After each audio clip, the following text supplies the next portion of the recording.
welcome back to Del Tales Podcast, guys. You know what? This is really how you're going to notice the amount of power that America really has in the world. America is literally sitting here watching Iran and Israel go back and forth, even if you include Gaza with Hamas and Hezbollah and Lebanon.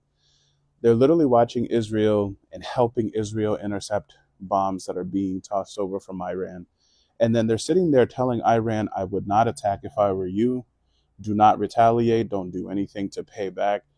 Israel almost has to kind of take this information in and really consider if they should actually give up that entire goal. But what makes it more interesting is the simple fact that Israel is now coming out and saying they want peace, but they only want peace if the other side will lay down their arms, give up their bombs, make sure they don't have nuclear weapons, and all of these other things. Well, they have to have something to protect themselves as well. We've seen Iran throw bombs at Israel. We've seen Israel's Iron Dome in the U.S. helping to actually take down some of those bombs. Now, some definitely reached through. However, one thing that we also know is that Israel has definitely retaliated on more than one occasion, eliminating their hierarchy of leadership one by one.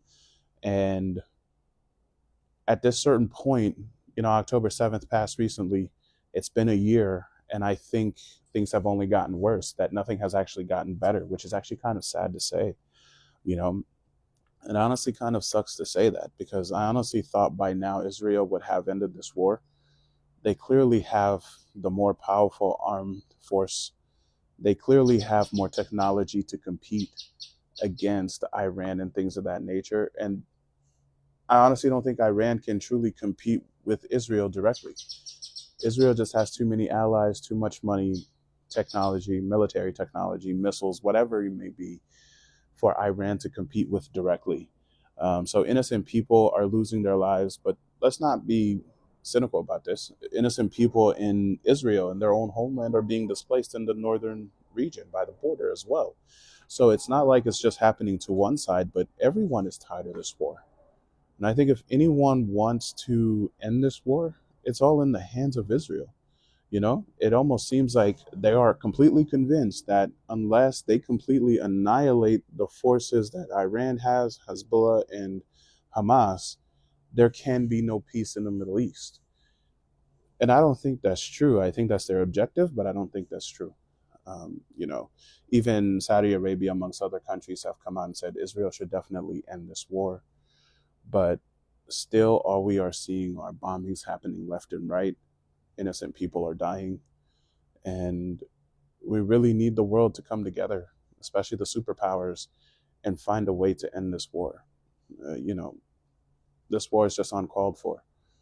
For American troops, I'm hoping there's no scenario where American troops will ever be needed to be put on the ground, put their direct lives into danger.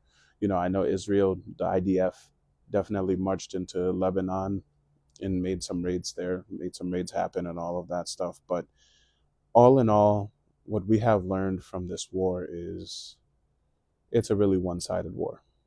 The superpowers are definitely going to back Israel no matter what happens because of Israel's influence throughout the world. And there's no way Iran can combat this. I just don't see it. Even if they do, this might be a 15, 20-year war before anything significant happens on Iran's side. And by that point, you have people in multiple countries just suffering. So I really hope Israel will find a way to end this war. I really hope the superpowers will come together and say, enough is enough. There's no point of this war to keep continuing, and that the people can go back to just living their lives in their homelands. And that goes for the Israelis in the northern border near Lebanon as well. I just hope everyone can be okay sometime soon. But this is something that will definitely keep continuing. It's definitely nowhere near over. But I definitely hope the best for all this stuff to end and people just get back to their lives. But just wanted to get my thoughts out, man. Thank you guys for watching. Peace out, guys.